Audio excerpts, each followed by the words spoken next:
یا ایھا الناس، اے لوگو، قد اضلکم شہر عظیم، تم پر ایک عظمتوں والا مہینہ سایہ فگن ہو گیا ہے۔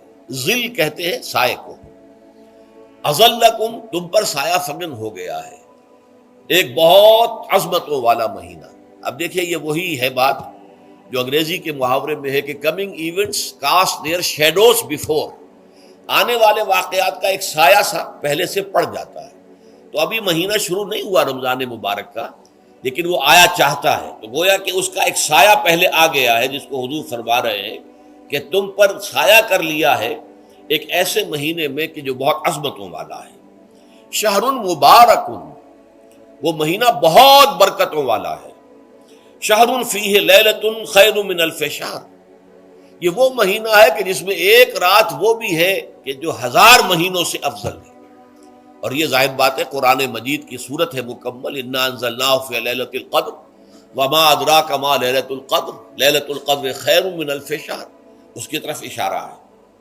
اب اس کے بعد جو جملہ ہے، جعل اللہ صیامہ فریضۃ، اللہ نے اس مہینے کا روزہ رکھنا فرض قرار دے دیا ہے۔ وقیام لیلہ، ایک تو قیام اللیل کے لفظ پر غور کیجیے، اور اس کی راتوں کے دوران کھڑے رہنے کو تطوعاً، آزاد مرضی پر چھوڑ دیا ہے۔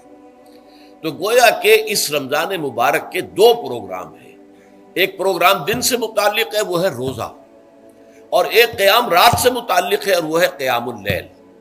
دن کا پروگرام فرض ہے، رات کا پروگرام فرض نہیں ہے، لیکن ایک طرح کی تشویق اور ترغیب، اس کے لیے جو ہے تحریص، یہ موجود ہے۔